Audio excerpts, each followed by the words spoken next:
প্রবল স্রোতে ঢুকছে পানি, স্রোতের তোড়ে তছনছ লোকালয়, পানিতে ভাসছে শহর, গ্রামের পর গ্রাম তলিয়ে আবারও দেশে চোখ রাঙাচ্ছে বন্যা। এভাবেই ভয়ঙ্কর রূপ নিয়ে সবকিছু ছাপিয়ে শেরপুরের ঝিনাইগাতি উপজেলার বিভিন্ন এলাকায় পানি ঢুকে যায়। চোখের নিমেষেই তলিয়ে যায় ২০টি গ্রাম, পানিবন্দী হয়ে পড়েন ১০,০০০ বাসিন্দা। ভারতের মেঘালয়ের ঢল আর টানা বর্ষণে শেরপুরের ৩টি নদীর পানি বিপদসীমার উপর দিয়ে প্রবাহিত হয়, পার উপচে ও বাঁধ ভেঙে প্লাবন হয়।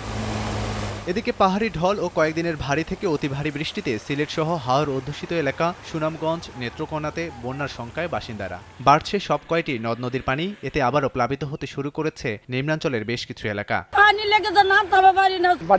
উঠছে, আমরা তো পানির মধ্যে মাঝে রাস্তাঘাট তল হয়ে গেছে, বাড়ি ঘর অনেক কিছু ক্ষতিগ্রস্ত আছে। অনেক কষ্টে জল পারে পারে যাইতে হইতেছে, বাড়ি যেতে পারতেছি না বাসার থেকে।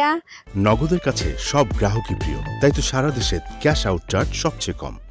সিলেটে অব্যাহত বৃষ্টিপাতে নগরীর বিভিন্ন এলাকায় সৃষ্টি হয়েছে জলাবদ্ধতা, এতে চলাচলে ভোগান্তি পোহাচ্ছেন মানুষ। সিলেটে এমন বৃষ্টিপাত গেল কয়েক বছরের বৃষ্টির চেয়ে আলাদা মনে করছে পানি উন্নয়ন বোর্ড। বন্যা পরিস্থিতির জন্য ভারতের চেরাপুঞ্জির পাশাপাশি অঞ্চলের বৃষ্টির ধরন বদলে যাওয়াকেও দায়ী করছে প্রতিষ্ঠানটি।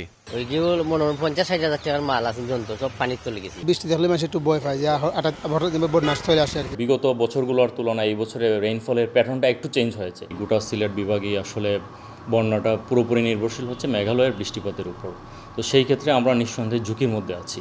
এদিকে মৌলভীবাজারের কুশিয়ারা নদীর বাঁধ ভেঙে প্লাবিত লোকালয়, মেরামতের আপ্রাণ চেষ্টায় স্থানীয়রা। লাবিব হাসান, সময় সংবাদ।